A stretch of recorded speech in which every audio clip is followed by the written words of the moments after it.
प्रिय दर्शकों, बहुत कम लोग जानते हैं कि श्री हरि विष्णु का पहला अवतार मत्स्य अवतार था, जो ये दर्शाता है कि जल से ही जीवन की उत्पत्ति हुई है। और आज का आधुनिक विज्ञान भी ये बात ही कहता है कि जीवन की शुरुआत जल से ही हुई थी। दर्शकों, आपको बता दें कि श्री हरि विष्णु का दूसरा अवतार कूर्म यानी कि कश्यप अवतार है, अर्थात अब जीव जल और थल दोनों पर निवास कर सकता है, यानी दोनों जगह जीवन है। इसको भी विज्ञान ने सत्यापित किया है। आपको बता दें कि कूर्म अवतार में भगवान विष्णु एक कछुए के रूप में अवतरित हुए थे, इसीलिए इन्हें टॉर्टोइस गॉड भी कहा जाता है। तो आइए जानते हैं आखिर भगवान विष्णु के कच्छप अवतार की क्या कथा है। ऐसी ही धार्मिक व रोचक कथाओं के लिए हमारे चैनल को सब्सक्राइब करें और साथ ही साथ बेल आइकन को भी प्रेस करें, जिससे हमारी वीडियोस आप तक पहुंचती रहे। अगर वीडियो अच्छी लगी तो इसे लाइक भी करें। प्रिय दर्शकों, पद्म पुराण के ब्रह्म खंड की एक कथा के अनुसार महादेव के अवतार महर्षि दुर्वासा, जो अपने हठी और क्रोधी स्वभाव के लिए समस्त चराचर जगत में विख्यात थे, उनके क्रोध की कोई सीमा न थी। वो किस बात पर प्रसन्न हो जाएंगे और किस बात पर क्रोधित, ये किसी को भी नहीं पता होता था। उनके इस क्रोधी स्वभाव से स्वयं त्रिदेव भी भयभीत रहा करते थे।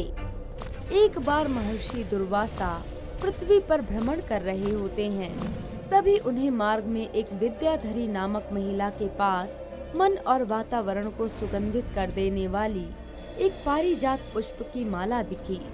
वो माला विद्याधारी ने महर्षि दुर्वासा को भेंट स्वरूप दे दी, जिसे लेकर वो स्वर्ग के लिए निकल पड़ते हैं। स्वर्ग पहुंचकर महर्षि दुर्वासा की भेंट ऐरावत पर सवार इंद्रदेव से होती है। हे महर्षि, देवराज इंद्र का प्रणाम स्वीकार करें। कल्याण हो वत्स। हे महर्षि, आप स्वर्ग लोक पधारे हैं, अतः आप हमें अतिथि सत्कार का सौभाग्य प्रदान करें।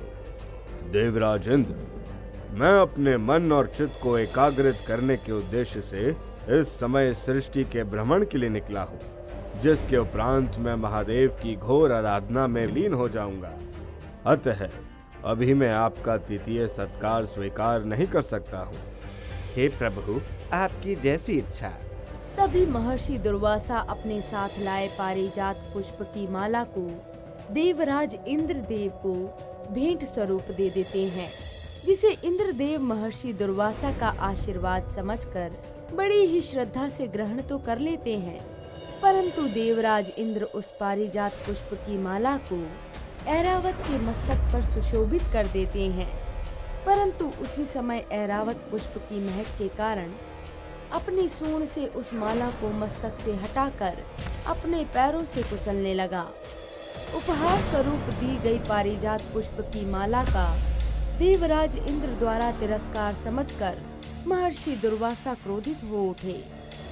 अहंकारी इंद्र, तूने मेरे द्वारा दी गई माला का तिरस्कार नहीं किया है, अपितु तूने मुझे अपमानित किया है। जा, तुझे मैं श्राप देता हूँ। जिस राज वैभव और स्वर्ग लोक का तुझे इतना अहंकार है, वो शीघ्र ही तुझसे छिन जाएगा और तू स्वर्ग विहीन होकर दर दर की ठोकरें खाएगा।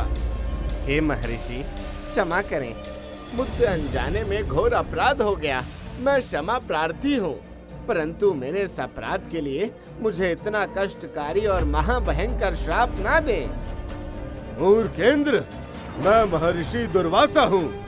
तू मुझसे क्षमाशील होने की उम्मीद ना ही करे तो उचित होगा, क्योंकि मेरा दिया हुआ श्राप सिद्ध होकर रहेगा। ऐसा कहकर महर्षि दुर्वासा वहां से क्रोधित अवस्था में चले जाते हैं। महर्षि दुर्वासा के श्राप के कारण स्वर्गलोक धीरे धीरे श्रीहीन होने लगा। हर तरफ अधर्मियों और पापियों का सर्वस्व बोलबाला होने लगा, जिस कारण इंद्र की सत्ता को असुरों और दैत्यों की चुनौती मिलने लगी। इंद्रदेव सहित समस्त देवगण श्रीहीन होने के साथ ही साथ शक्तिहीन हो गए, जिस कारण असुरों और दैत्यों की एक संगठित सेना स्वर्गलोक पर आक्रमण कर अपना अधिकार स्थापित कर लेती है और देवताओं से उनका स्वर्गलोक छीनकर उन्हें दर दर की ठोकरें खाने के लिए विवश कर देती है। समस्त देवगण सहायता के लिए ब्रह्मदेव के पास जाते हैं। त्राहिमाम, त्राहिमाम, हे ब्रह्मदेव, हमारी रक्षा करें। महर्षि दुर्वासा के श्राप के कारण हम समस्त देवगण श्रीहीन और शक्तिहीन हो गए हैं, जिस कारण असुरों ने हमारे स्वर्ग लोक पर अधिकार कर हमें स्वर्ग विहीन कर दिया है। अतः हे प्रभु, आप मेरी सहायता करें, अन्यथा सर्वस्व अधर्मी और पापियों का बोलबाला हो जाएगा और धर्म की हानि होने लगेगी। हे देवगण, आपके इस कार्य में केवल सृष्टि के पालनहार श्री हरि विष्णु ही आपकी सहायता कर सकते हैं। अतः आप सभी देवगण अविलंब वैकुंठ धाम जाकर भगवान विष्णु से सहायता के लिए अनुनय विनय करें। ब्रह्मदेव सहित समस्त देवगण श्री हरि के धाम वैकुंठ पहुंच जाते हैं, जहां वो शेषनाग की शैया पर माता लक्ष्मी के साथ विराजमान थे। हे प्रभु, महर्षि दुर्वासा के श्राप के कारण हम समस्त देवगण श्रीहीन और शक्तिहीन हो गए हैं। इसी का लाभ उठाकर असुरों और दैत्यों की सेना ने स्वर्ग पर आक्रमण कर अधिकार कर लिया है और जिस कारण समस्त सृष्टि में हाहाकार मचा हुआ है। आप अपनी शक्ति का प्रयोग कर हमारे खोए हुए तेज को पुनः प्राप्त करने में सहायता कीजिए। हे देवगण, आप सभी मेरे शरणागत हैं, अतः मैं आपकी सहायता अवश्य करूंगा। हे देवगण, महर्षि दुर्वासा के श्राप के कारण आपका सारा वैभव क्षीर सागर में जाकर समाहित हो गया है और उसे पुनः पाने के लिए आपको समुद्र मंथन करना होगा और इस कार्य को पूर्ण करने के लिए आप सभी को असुरों और दैत्यों की भी सहायता लेनी पड़ेगी। उनकी सहायता के बिना ये कार्य संभव नहीं होगा। हे प्रभु, क्षमा करें, परंतु असुर और दैत्य समाज हमारी सहायता क्यों करेंगे प्रभु? हे देवराज, समुद्र मंथन के उपरांत अमृत निकलेगा, अतः आप दैत्यराज बलि के पास जाकर उन्हें अमृत के विषय में अवगत कराएं। वे स्वतः अमृतत्व की इच्छा के कारण समुद्र मंथन में आपकी सहायता अवश्य करेंगे। देवराज इंद्र ने भगवान विष्णु का आदेश मानकर दैत्यराज बलि को अमृत पान के विषय में अवगत किया और साथ में अनेकानेक रत्न और आभूषणों के बारे में भी बताया। देवराज इंद्र से अमृत पान, आभूषणों और रत्नों की लालसा में दैत्यराज बलि समुद्र मंथन में देवताओं की सहायता के लिए तैयार हो जाते हैं। प्रिय दर्शकों, भगवान विष्णु के आदेश से इंद्रदेव ने दैत्यराज बलि से संधि कर ली। इसके उपरांत भगवान विष्णु ने अपनी माया से मंदार पर्वत को समुद्र के बीचों बीच ला खड़ा किया। अब मंदार पर्वत से समुद्र को मथने के लिए एक मजबूत रस्सी की आवश्यकता थी। तब भगवान विष्णु ने महादेव के गले में नागमाला के रूप में विराजने वाले वासुकी नाग को समुद्र मंथन के लिए रस्सी बनने का आग्रह किया। इसके बाद एक और विकट समस्या उत्पन्न हो जाती है कि कौन वासुकी नाग का अग्रभाग यानी मुख को पकड़ेगा और कौन पूंछ का हिस्सा पकड़ेगा, क्योंकि वासुकी नाग का मुख विष का भंडार था मगर वो हिस्सा मजबूत भी था, वहाँ पूंछ का हिस्सा कमजोर था।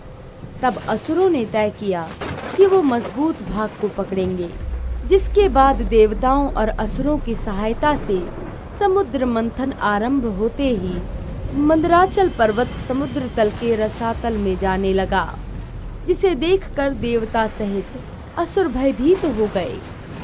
हे परमपिता, ये विशाल काय मंदराचल पर्वत समुद्र मंथन होने से पहले ही क्षीर सागर में समा जाएगा, फिर तो समुद्र मंथन संभव ही नहीं हो पाएगा। हे देवराज इंद्र, इस सृष्टि के पालनहार श्री हरि हैं और उन्हीं की कृपा से समुद्र मंथन का महा आयोजन हुआ है, अतः वही इस कार्य को पूर्ण करने का सामर्थ्य रखते हैं। हे जगदीश्वर, आपके ही सुझाव से सर्प और नेवले के समान बैर रखने वाले देव समाज और दैत्य समाज एक हो गया है। अतः हे जगदीश्वर, अब वो समय आ गया है जब आप कूर्म यानी कच्छप अवतार लेकर विशालकाय मंदराचल का आधार लेकर इस समुद्र मंथन के महायोजन कार्यक्रम को पूर्ण करेंगे। हे ब्रह्मदेव, आप ही इस सृष्टि के सृजन करता है और आपके ही द्वारा बनाए गए विधि के विधान को सुचारू रूप से चलने के लिए ये सब हो रहा है। अतः आपके आदेश से मैं कूर्म यानी कच्छप अवतार लेकर इस महाउत्सव को अवश्य पूर्ण करूंगा। ब्रह्मदेव की आज्ञा से तब भगवान विष्णु ने कछुए का रूप धारण किया और अपनी पीठ पर मंदार पर्वत को रख लिया। इसके उपरांत कई वर्षों तक समुद्र मंथन चलता रहा। समुद्र मंथन में अमृत सहित कुल 13 अमूल्य रत्नों की प्राप्ति हुई।